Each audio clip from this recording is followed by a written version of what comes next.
अस्सलामुअलैकुम क्लास। आज हम ओबी में पढ़ेंगे स्ट्रेस एट वर्क को। ये हमारे कोर्स की आउटलाइन का बिल्कुल लास्ट जो है वो टॉपिक है। इस टॉपिक के साथ हमारा कोर्स जो है वो एंड हो जाएगा। तो हमारा टॉपिक जो है ये है स्ट्रेस एट वर्क। तो बेसिकली अब हमने सारे जो है अपने कंटेंट्स जो है वो पढ़ लिए हैं, हमने सब कुछ पढ़ लिया है ओबी में। तो हमने क्या देखा है कि हम चले थे अपने पर्सनल कंसेप्ट्स पे, जिनमें हमने मोटिवेशन पढ़ी, जिसमें हमने डाइवर्सिटी पढ़ी, जिनमें हमने और चीज़ें पढ़ी। फिर हम ऑर्गेनाइजेशनल लेवल पे चले गए, जहाँ हमने कॉन्फ्लिक्ट भी देखा, इंटरपर्सनल रिलेशनशिप्स भी देखे, लीडरशिप भी देखी, पावर भी देखी, ठीक है।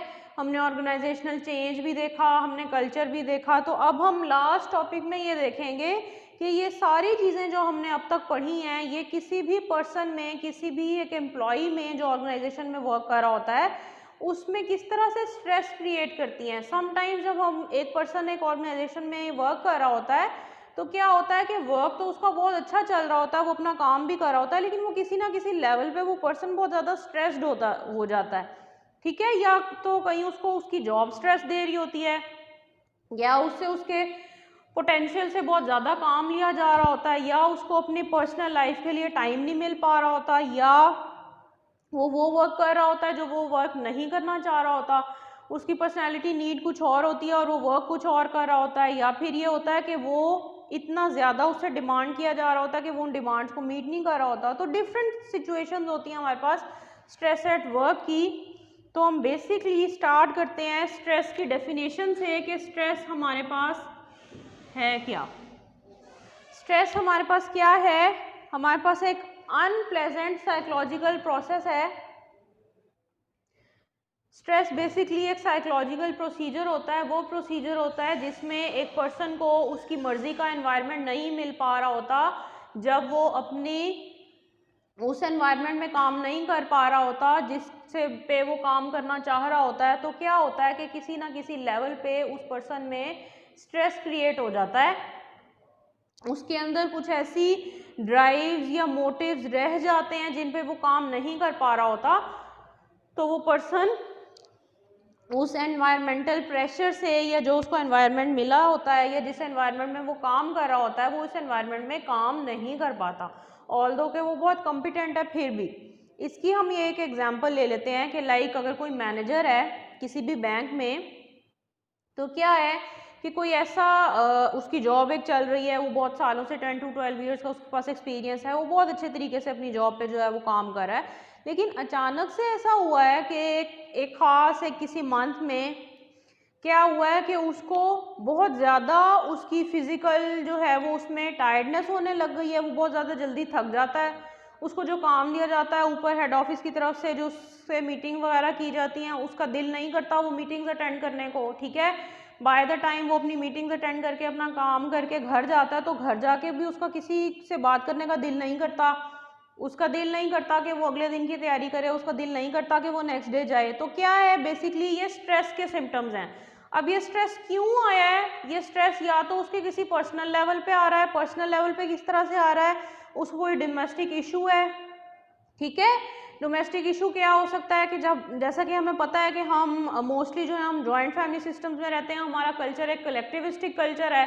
तो क्या हो सकता है कि यार पेरेंट्स हमारे साथ रह रहे होते हैं, ग्रैंड पेरेंट्स रह रहे होते हैं, ग्रैंड चिल्ड्रन रह रहे होते हैं, या कोई ब्रदर सिस्टर रह रहे होते हैं, या अगर कोई ब्रदर की किसी की फैमिली है, अगर दो ब्रदर्स जो हैं वो अपनी फैमिलीज को लेके इकट्ठे रह रहे हैं, तो या तो इन सब रिलेशनशिप्स में कोई प्रॉब्लम हो सकता है, या फिर उस मैनेजर को क्या प्रॉब्लम हो सकता है कि उस पर इतना ज़्यादा प्रेशर है जॉब का, उसको ऊपर की तरफ से अपनी अपर अथॉरिटीज़ की तरफ से इतना ज़्यादा प्रेशर मिल रहा है कि वो उसको सही तरीके से बता नहीं पा रहे हैं, या वो उन चीज़ों को समझ नहीं पा रहा है कि उससे क्या वर्क लिया गया है, ठीक है। तो स्ट्रेस हमारे पास क्या है? या तो इंडिविजुअल लेवल पे होने वाली कोई चीज़ है, या फिर ऑर्गेनाइजेशनल लेवल पे होने वाली कोई चीज़ है, ठीक है। तो बेसिकली हमारे पास स्ट्रेस आ कहाँ से रहा होता है? इंडिविजुअल लेवल पे भी, ऑर्गेनाइजेशनल लेवल पे भी। जो ये सोर्सेज होते हैं, ये वाले और ये वाले, इन सोर्सेज को हम कहते हैं स्ट्रेसर्स। स्ट्रेसर्स हमारे पास सोर्सेज ऑफ स्ट्रेस होते हैं, ठीक है। स्ट्रेसर्स की हमारे पास दो टाइप होती हैं, एक चैलेंज स्ट्रेसर्स होते हैं और एक हिंड्रेंस स्ट्रेसर्स होते हैं, चैलेंज एंड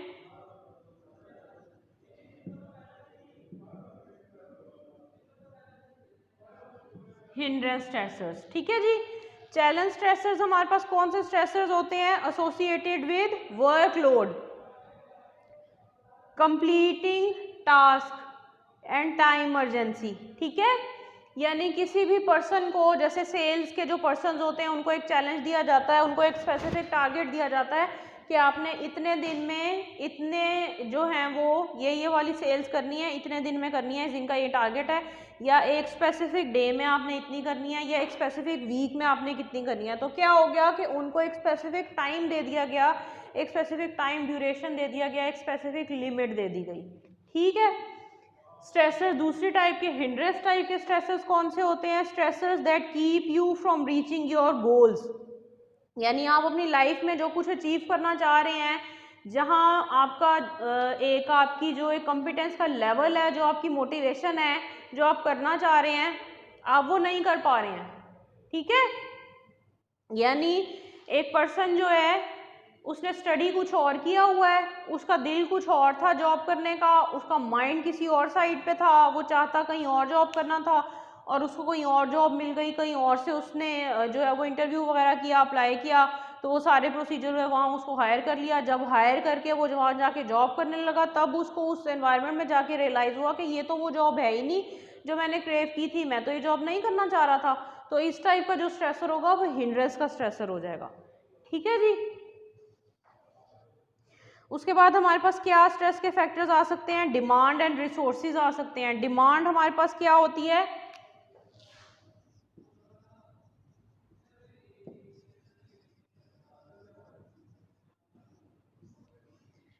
डिमांड हमारे पास क्या होती है? Responsibilities, pressures, obligations and even uncertainties, ठीक है। यानी वो चीज़ें जो अनसर्टन है, जिनका आपको नहीं पता कि एकदम से अचानक से होके आप पे जो है वो एक प्रेशर क्रिएट कर देंगी, ठीक है। और रिसोर्सेज कौन से हैं? Factors within an individual control that can be use to resolve demands, यानी इन डिमांड्स को रिजॉल्व करने के लिए पर्सन जो अपने रिसोर्सेज लड़ाता है या जो वो कोपिंग स्ट्रेटजीज बनाता है, उनको हम रिसोर्सेज कह देते हैं, ठीक है जी।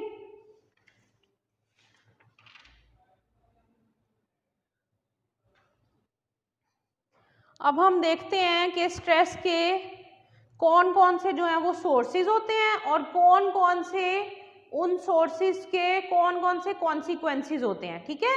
क्या हम स्टडी करेंगे कि स्ट्रेस के सोर्सेज और उन सोर्सेज से कौन कौन से कॉन्सिक्वेंसेज होते हैं, कौन कौन से नताइज निकलते हैं, रिजल्ट्स क्या होते हैं। तो ये चीज़ें दोनों सोर्सेज और कॉन्सिक्वेंसेज हम एक मॉडल की फॉर्म में पढ़ेंगे।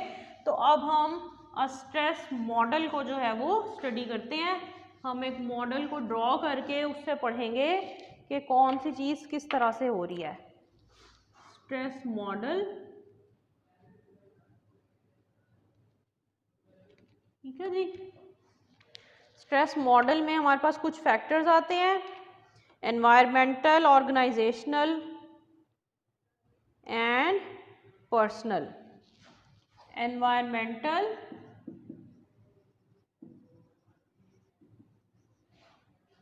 ऑर्गेनाइजेशनल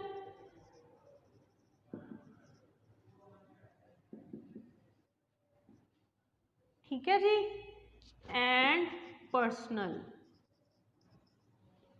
ठीक है।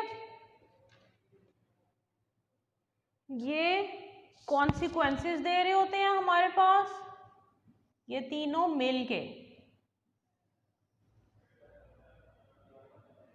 ठीक है। ये तीनों मिलके जो हमें कॉन्सिक्वेंसेस दे रहे होते हैं, वो कॉन्सिक्वेंसेस हमारे पास 3 टाइप्स के होते हैं। वो 3 टाइप्स के कॉन्सिक्वेंसेस कौन से होते हैं? Physiological, psychological and behavioural.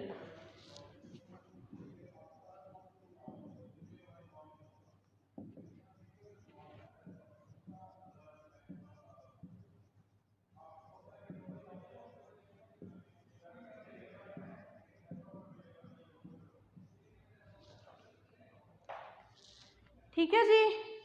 तो ये हमारे पास स्ट्रेस का मॉडल है कि ये हमारे पास जो हैं ये स्ट्रेस के सोर्सेज होते हैं, ठीक है, यानी एनवायरमेंटल सोर्सेज होते हैं, ऑर्गेनाइजेशनल सोर्सेज होते हैं एंड पर्सनल सोर्सेज होते हैं। और ये तीन जो है हमारे पास इन सोर्सेज के कॉन्सिक्वेंसेस होते हैं। ये रहे सोर्सेज और ये कॉन्सिक्वेंसेस, ठीक है।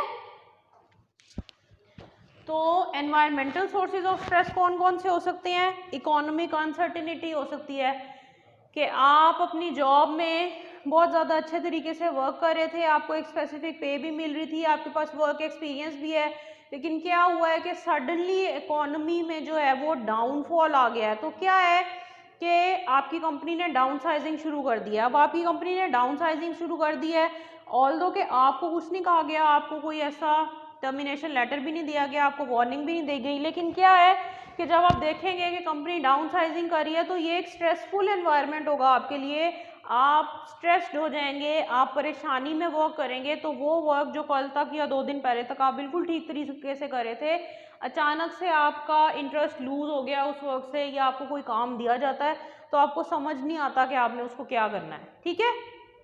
तो ये एक एनवायरमेंटल फैक्टर है। पॉलिटिकल अनसर्टेनिटी हो सकती है, ठीक है, कोई पॉलिटिकल लीडर था, इलेक्शंस हुए, एक पॉलिटिकल लीडर गया दूसरा आया, या एक पॉलिटिकल लीडर गया दूसरा आया, तो जब बाय द टाइम वो अपना चार्ज संभालते हैं तो बीच वाले दिनों का जो टाइम होता है कुछ उसमें कुछ चेंजेस आई और आपकी जॉब एनवायरनमेंट जो था वो बहुत ज़्यादा ख़राब हो गया, तो उसने आपको स्ट्रेस दे दिया। टेक्नोलॉजिकल चेंज हो सकती है, ठीक है, कि आपको जो टेक्नोलॉजी दी गई थी अब जो नए एम्प्लॉई हैं उनको कोई और टेक्नोलॉजी दी गई है, तो ये चीज़ भी एक टसल क्रिएट करेगी। तो ये सारे हमारे पास एनवायरमेंटल फैक्टर्स में आ जाते हैं, ठीक है। ऑर्गेनाइजेशनल फैक्टर्स हमारे पास कौन कौन से हो सकते हैं? टास्क डिमांड्स, यानी आपको जो टास्क दिया गया है वो आपकी जॉब की नीड से मैच नहीं कर रहा, आप उस टास्क को नहीं करना चाह रहे, लेकिन चूंकि आपकी जॉब है तो आप मजबूर हैं इस चीज़ पे कि आप वो टास्क करें। तो जब आप वो टास्क नहीं करना चाह रहे होंगे और कर रहे होंगे तो क्या होगा कि आप में स्ट्रेस क्रिएट होगा ऑब्वियसली। रोल डिमांड्स, यानी आपको हायर तो किसी और पोजीशन पे किया गया है और आपको जो वर्क दिया गया है वो आपके रोल के साथ मैच नहीं कर रहा, आपकी उस डिग्री के साथ मैच नहीं कर रहा, आपके उस रोल के साथ मैच नहीं कर रहा जिस पे आपको हायर किया गया है, तो ये रोल डिमांड का एक कन्फ्लिक्ट हो जाएगा, ठीक है। इंटरपर्सनल डिमांड्स, यानी जो आपके कुलीग्स हैं वो आपसे कुछ ऐसे डिमांड्स कर रहे हैं या उनकी जो आपसे एक्सपेक्टेशंस हैं आप उनको मीट नहीं कर पा रहे, या आप काम करके घर जाते हैं तो आप इतने टायर्ड होते हैं फिजिकली एंड इमोशनली और आप इतने स्ट्रेस्ड हैं कि आप अपने फैमिली मेम्बर्स को प्रॉपर टाइम नहीं दे पा रहे, उनको आपसे कंप्लेंट्स होने लग गई हैं कि आप हमें टाइम नहीं देते, आप हमारा ये काम नहीं कर रहे, या अगर आपके चिल्ड्रन हैं तो वो ये फील कर रहे हैं कि आप उनको नहीं टाइम दे पा रहे। तो यानी इंटरपर्सनल लेवल पे आपके कन्फ्लिक्ट्स आना शुरू हो गए हैं। ये सारी चीज़ें ऑर्गेनाइजेशनल स्ट्रेसेस में जो है वो शामिल हैं। पर्सनल फैक्टर्स क्या हैं कि आपके कोई फैमिली प्रॉब्लम है, आपकी कोई ऐसी फैमिली में आपकी कोई प्रॉब्लम है, आपका कोई फैमिली मेम्बर जो है वो कोई बीमार है, या खुदा ना खास्ता किसी की रिसेंटली कोई डेथ हुई है, ठीक है, या फिर क्या है कि आपकी फैमिली में कोई खुशी या गमी का मौका है, कोई किसी के फैमिली मेम्बर्स की जो है कोई बर्थ हुई है, कोई आपका बेबी हुआ है, तो आपकी रूटीन थोड़ी सी चेंज हो गई है। तो जब आपकी रूटीन चेंज हो जाएगी तो वो आपके वर्क को भी अफेक्ट करेगी ऑब्वियसली। इकोनॉमिक प्रॉब्लम्स, आपको कोई फाइनेंशियल प्रॉब्लम्स हैं, ठीक है, तो ये चीज़ भी स्ट्रेस क्रिएट कर देती है आपके वर्क एनवायरनमेंट के लिए। तो ये सारे टाइप्स के स्ट्रेसर्स जो हैं वो ये वाले कॉन्सिक्वेंसेस दे रहे होते हैं। फिजियोलॉजिकल लेवल पे क्या कॉन्सिक्वेंसेस हो रहा होता है कि आप में इलनेस टेंडेंसी होने लग जाती है। जब आप बहुत ज़्यादा प्रोलॉन्ग टाइम के लिए स्ट्रेस्ड रहते हैं तो क्या होता है कि आप प्रोन हो जाते हैं इस चीज़ के लिए कि आप में कोई ना कोई इलनेस क्रिएट हो रही हो, ठीक है। क्रॉनिक हेल्थ कंडीशंस में हो सकता है कि आपका जो ब्लड प्रेशर है वो हाई या लो रहने लग जाए, ठीक है। आपकी जो ईटिंग हैबिट्स हैं वो चेंज हो जाएं, आपको भूख पहले जितनी लगती थी अब आप उतना ना खा पा रहे हो, या आपकी भूख पहले जितनी थी उससे बहुत ज़्यादा हो गई है, आपकी ईटिंग हैबिट्स चेंज हो गई हैं, ठीक है। आप जो खाते हैं आप उसको डाइजेस्ट नहीं कर पा रहे होते, ठीक है। ये सारी जो चीज़ें हैं ये फिजियोलॉजिकल कॉन्सिक्वेंस में आ गई हैं। साइकोलॉजिकल सिम्टम्स, साइकोलॉजिकल कॉन्सिक्वेंसेस कौन से होते हैं कि आप में बहुत ज़्यादा एंग्जाइटी रहने लग गई है, ठीक है, आप कोई काम करते हैं, आप कर नहीं पा रहे होते, और अगर आप कर भी लेते हैं तो भी आप में सेटिस्फेक्शन नहीं होती, आप एक परेशान से ही रह जाते हैं, आप कहीं कंसंट्रेट नहीं कर पाते। ठीक है, आप बहुत ज़्यादा जो हैं वो इमोशनल हो जाते हैं छोटी छोटी बातों पे, ऑल्दो कि अगला आपको कुछ ऐसा ना भी कह रहा हो कि वो इमोशनल होने वाली बात हो, लेकिन आप फिर भी इमोशनल हो जाए। ठीक है, ये आपका साइकोलॉजिकल कॉन्सिक्वेंस है। बिहेवियरल कॉन्सिक्वेंस आपका कौन सा होगा कि आप जो आपकी परफॉर्मेंस है वो बहुत लो हो जाए। कुछ अर्से पहले तक या लास्ट मंथ तक या कुछ दिन पहले तक आप बहुत अच्छा काम कर रहे थे, लेकिन जब से आप स्ट्रेस लेने लगे हैं तो आपसे काम नहीं होता, जो आपको काम कहा जाता है वो आप नहीं कर पाते, या जो कहा जाता है आप उसके ऑपोजिट कर देते हैं, या अगर आप वो कर देते हैं तो उसमें कोई ना कोई कमी रह जाती है।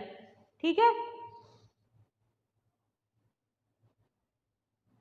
हायर एब्सेंटीज्म, आप बहुत ज़्यादा एब्सेंट रहने लग गए हैं अपने वर्क से। ठीक है, कुछ दिन पहले तक या जब तक आपको स्ट्रेस नहीं था तो क्या था कि आप इतनी ज़्यादा छुट्टियां नहीं करते थे, बल्कि आप करते ही बहुत कम थे, लेकिन क्या है कि अब आप बहुत फ्रीक्वेंटली एब्सेंट होने लग गए हैं, इतने के आपके कुलीग्स आपको नोट करने लग गए हैं कि ये पर्सन बहुत ज़्यादा एब्सेंट है, और आप अपनी जो मैनेजर्स हैं या अपने जो हेड्स हैं, अपनी एडमिनिस्ट्रेशन है, उसकी नज़रों में आने लग गए हैं कि ये पर्सन बहुत ज़्यादा एब्सेंट होने लग गया है। तो ये भी आपके बिहेवियरल सिम्टम्स हैं, यानी आपका स्ट्रेस जो है वो आपके बिहेवियर में नज़र आने लग गया है, इसका मतलब है कि ये बिहेवियरल सिम्टम है। ठीक है, तो ये हमारे पास स्ट्रेस का मॉडल है कि हमारे पास एनवायरमेंटल सोर्सेज होते हैं, ऑर्गेनाइजेशनल सोर्सेज होते हैं और पर्सनल सोर्सेज होते हैं। ये तीनों सोर्सेज जब इकट्ठे हो जाते हैं या इंडिविजुअल लेवल पे अलग अलग भी, तो इन सोर्सेज के ये कॉन्सिक्वेंसेज आ रहे होते हैं, फिजियोलॉजिकल, साइकोलॉजिकल एंड बिहेवियरल। ठीक है जी, तो अब हम देखते हैं कि हम इस स्ट्रेस को जो है वो मैनेज किस तरह कर सकते हैं। अब हम देखेंगे मैनेजिंग स्ट्रेस।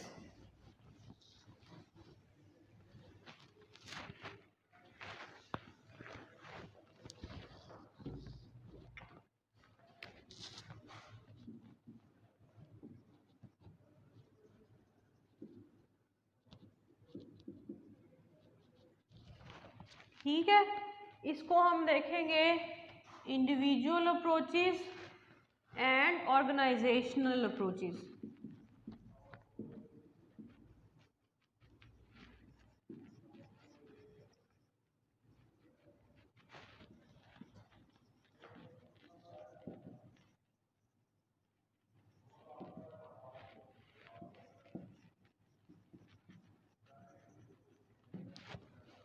ठीक है, यानी जो सारे सोर्सेज हमने पढ़े, जो उनके कॉन्सिक्वेंसेस हमने देखे, तो हम उन सारे सोर्सेज को अगर ख़त्म नहीं कर सकते, ऑल्दो जाहिर है हम जिस एनवायरनमेंट में रहते हैं कुछ ना कुछ हर वक्त ही ऐसा हो रहा होता है जो हमें कभी इरिटेट भी कर रहा होता है, बुरा भी लग रहा होता है, दूसरा पर्सन हर वक्त हमारी मर्जी के मुताबिक बिहेव भी नहीं कर रहा होता। अब हम ऑर्गेनाइजेशन में हैं तो वहाँ समटाइम्स हम अगले को या अपने कुलीग को या लोगों को ये कह भी नहीं सकते कि उनकी ये चीज़ हमें बुरी लग रही है, तो ये चीज़ें तो होती हैं। तो अगर हम इनको बहुत ज़्यादा पूरा तरीके से ठीक नहीं कर सकते तो एटलीस्ट हम इसको मैनेज तो कर सकते हैं। तो इंडिविजुअल अप्रोचेस क्या कहती हैं कि आप कुछ ऐसी स्ट्रेटजीज बनाएं, कुछ ऐसे स्टेप्स बनाएं कि जिनसे आप अपने स्ट्रेस को कम कर सकें। आप अपनी एक टू डू लिस्ट बना लें। ठीक है, उससे क्या होगा कि आपको पता होगा कि मुझे ये वाले टास्क जो हैं वो करने हैं, ये वाले टास्क नहीं करने हैं, या अगर इस वीक में या इस मंथ में या कुछ अरसे में मेरे पास जो ये पेंडिंग काम है तो मैंने ये वाले काम करने हैं, या अगर मैं ऑफिस में इस टाइम हूँ तो घर जाके मुझे ये काम करने हैं, और बाय द टाइम मेरा स्लीपिंग टाइम होगा रात को तो उससे पहले मुझे ये वाले सारे काम कर लेने हैं। ये आपकी क्या है, आपकी टू डू लिस्ट है। ठीक है, scheduling activities based on priorities not on your demands। आप अपनी प्रायोरिटी की बेस पे जो है अपनी एक्टिविटीज को स्केड्यूल करें, ना कि अपनी डिमांड्स के ऊपर के दूसरे आपसे क्या डिमांड कर रहे हैं। ठीक है, doing the hard task first, यानी आप हार्ड टास्क को जो है वो पहले अचीव करें और इजी टास्क को जो है वो बाद में करें। इजी काम तो जाहिर है उनमें कम एनर्जी चाहिए होती है तो वो आप कभी भी कर सकते हैं। जो हार्ड टास्क होते हैं उसके लिए आपको ज़्यादा स्किलफुल होना पड़ता है, उसके लिए आपकी ज़्यादा एनर्जी चाहिए होती है, ज़्यादा आपका कंपेटिटिव वर्क चाहिए होता है। ठीक है जी, scheduling distraction free time to accomplish, यानी जब आप कोई बहुत ज़रूरी काम कर रहे हो तो आप कोशिश ये करें कि उस टाइम आपके पास कोई डिस्ट्रैक्शन ना हो। यानी अगर आपने घर जाके ऑफिस का कोई बहुत ज़रूरी काम करना है तो जस्ट ट्राई कि आप अपनी फैमिली को प्रॉपर टाइम एक दे दें। उसके बाद आप थोड़ा सा टाइम अपनी साइड के लिए निकाल लें कि इस टाइम में बैठ के मैंने ये काम करना है। उस टाइम में आप कोशिश करें तो ना तो आपके आगे जो है वो टीवी लगा हो और ना आपको नींद आ रही हो और ना आपको कोई पर्सन डिस्ट्रैक्ट कर रहा हो। यानी आपको पता हो कि अगर मैंने काम करना है तो इस टाइम में करना है, रेस्ट करना है तो इस टाइम में करना है। आप एक स्केड्यूल बना लें कि मुझे इसको फॉलो करना है। ठीक है जी, ये हमारे पास है इंडिविजुअल अप्रोचेस जिसमें हमने ये पॉइंट डिस्कस किए। अब हम देखते हैं कि ऑर्गेनाइजेशनल अप्रोचेस जो हैं वो किस तरह से हमें मैनेज करवाती हैं हमारे स्ट्रेस को। Selection and placement and training, यानी ऑर्गेनाइजेशंस जब अपने एडवर्टीजमेंट्स देती हैं अपनी जॉब्स की, अपने लोगों को जो है वो पब्लिक को ये बताती हैं कि हमारे पास जॉब है या वो सिलेक्शन कर रहे होते हैं, तो उनके पास बहुत स्पेसिफिक स्ट्रेटजी होनी चाहिए कि हमने इस तरह से सिलेक्ट करना है। यानी ये नहीं कि वो किसी रेफरेंस बेस्ड पर्सन को अगर हायर कर रहे हैं तो हो सकता है कि वो रेफरेंस बेस्ड पर्सन को हायर कर लें लेकिन उसमें वो कंपैटिबिलिटी ना हो जिससे वो वर्क्स कर सके, या क्या हो कि वो पर्सन उतना अच्छा काम ना करे। यानी क्या हो कि ऑर्गेनाइजेशन इतनी अच्छी ट्रेनिंग दे अपने एम्प्लॉयज़ को, उनकी सिलेक्शन इतनी अच्छी तरीके से करे, उनकी प्लेसमेंट को इतने अच्छे तरीके से करे, ऑर्गेनाइजेशन को पता हो कि हमने हायर करने हैं ये लोग और हमारी ये जो लिस्ट ऑफ कैटेगरीज हैं हमने इस तरह से हायर करने हैं, हमारे ये प्रिंसिपल्स हैं, हमने इनको फॉलो करना है, तो हमने इन्हीं प्रिंसिपल्स को ही फॉलो करना है। ये नहीं कि हमारे पास कोई रेफरेंस बेस्ड आया है तो वो उस कैटेगरी से नहीं भी बिलोंग कर रहा, हमारे पास वैकेंसी नहीं भी है तो हम उसको हायर कर लें, नहीं। There should be very hard and fast rules कि हमने इसी को ही सिलेक्ट करना है, इसी को ही प्लेस करना है, इसी से ही काम लेना है। ठीक है, सेकंड नंबर पे हमारे पास आ जाता है गोल सेटिंग, यानी ऑर्गेनाइजेशंस को अपनी गोल सेटिंग में बहुत स्पेसिफिक होना चाहिए। जब वो गोल सेटिंग में स्पेसिफिक होंगी तभी वो अपने एम्प्लॉयज से अच्छा काम ले सकेंगी। ऑर्गेनाइजेशन को गोल्स का नहीं पता होगा कि हम कौन है, क्या काम कर रहे हैं, तो जाहिर है उनका काम नहीं सही होगा। ठीक है, आगे आ जाती है जी रीडिजाइनिंग जॉब्स, यानी आपने कुछ एम्प्लॉयज़ हायर किए हैं किसी भी ऑर्गेनाइजेशन ने, उनको कुछ टाइम हो गया है, अब आप न्यू जॉब्स जो हैं वो डिज़ाइन करना चाह रहे हैं, न्यू हायरिंग्स करना चाह रहे हैं, या आपने कोई ऐसा डिपार्टमेंट जो है वो न्यू इंट्रोड्यूस करवाया अपनी ऑर्गेनाइजेशन में, तो आपको क्या होगा कि आपको उसके लिए भी बहुत ज़्यादा स्पेसिफिक होना पड़ेगा और ये काम आपको फ्रीक्वेंटली करते रहना चाहिए कि आप न्यू हायरिंग्स करते रहें, ताकि क्या हो कि आप जो एम्प्लॉयज़ को जिनको जॉब दे रहे होंगे जब वो आपकी ऑर्गेनाइजेशन में जाके दूसरों को बताएंगे आपकी ऑर्गेनाइजेशन के बारे में तो आपकी ऑर्गेनाइजेशन का नाम अच्छा होगा, पब्लिक डिमांड बढ़ेगी, पब्लिक को अवेयरनेस होगी, पब्लिक को पता चलेगा कि आपकी ऑर्गेनाइजेशन ये वाला वर्क ले रही है। जब आप उन्हीं पुराने एम्प्लॉयज़ से ही वर्क लेते रहेंगे तो आपको इतनी ज़्यादा पब्लिक वैल्यू नहीं मिलेगी। समटाइम्स ये चीज़ आपके वर्क को, आपके ऑर्गेनाइजेशन के अप्रेजल को डाउन करी होगी। ठीक है, उसके बाद आ जाती है एम्प्लॉय इन्वॉल्वमेंट। आप अपने एम्प्लॉयज़ को अच्छी तरीके से इन्वॉल्व करें। अगर आपके एम्प्लॉयमेंट सिंसियर होगी आपके वर्क के साथ तो आपकी ऑर्गेनाइजेशन अच्छी जाएगी। अगर आपके एम्प्लॉयज़ एक दूसरे के साथ कॉन्फ्लिक्ट्स में, लड़ाई में, जेलसी में लग जाएंगे और वो सही तरह से काम नहीं कर रहे होंगे तो जाहिर है आपकी ऑर्गेनाइजेशन का काम भी ख़राब हो जाएगा। ठीक है, नेक्स्ट नंबर पे आ जाता है जी ऑर्गेनाइजेशनल कम्युनिकेशन। हम बहुत दफ़ा कम्युनिकेशन पढ़ चुके हैं, लास्ट टाइम भी, लास्ट लेक्चर में भी हमने कम्युनिकेशन देखी है, तो जाहिर है जितनी अच्छी कम्युनिकेशन होगी उतना अच्छा आपकी ऑर्गेनाइजेशन वर्क करेगी। वेलनेस प्रोग्राम्स, आप अपने ऑर्गेनाइजेशन के जो आपके मेंबर्स हैं, जो आपके पर्सनस हैं जो वर्क कर रहे हैं, उनसे आप अच्छे तरीके से काम लें, आप उनको कोई वेलनेस ट्रेनिंग्स दें, आप अपनी कोई ऐसी वर्कशॉप्स करें, आप ऑनलाइन कुछ ऐसे सर्वेस करें कि आप अपने एम्प्लॉयज़ को अच्छे तरीके से इंडल्ज करें, ऑर्गेनाइज करें। ठीक है, जितने अच्छे तरीके से आप ये काम करेंगे उतने अच्छे तरीके से आपका स्ट्रेस जो है वो मैनेज होगा। ठीक है जी, तो आज के लेक्चर में हमने क्या देखा, स्ट्रेस एंड वर्क। सबसे पहले हमने देखा कि स्ट्रेस होता क्या है, वो एक साइकोलॉजिकल आपका प्रोसेस होता है जो आपके एनवायरमेंटल प्रेशर के नतीजे में हो रहा होता है। स्ट्रेसर्स की 2 टाइप्स होती हैं, चैलेंज एंड हिंड्रेंस स्ट्रेसर्स। फिर हमने देखा कि डिमांड एंड रिसोर्सेज क्या होते हैं। फिर हमने देखा कि स्ट्रेस का मॉडल क्या था, उसमें हमारे पास कुछ फैक्टर्स थे, एनवायरमेंटल, ऑर्गेनाइजेशनल एंड पर्सनल, और वो फैक्टर्स किस तरह के कॉन्सिक्वेंसेस दे रहे थे, psychological consequences, physiological consequences and behavioural consequences. And last में हमने जो स्टडी किया वो ये था कि हम स्ट्रेस को जो है वो मैनेज किस तरह से करते हैं, इंडिविजुअली मैनेज करते हैं और ऑर्गेनाइजेशनल लेवल पे मैनेज करते हैं। ठीक है, तो ये था हमारा आज का लेक्चर।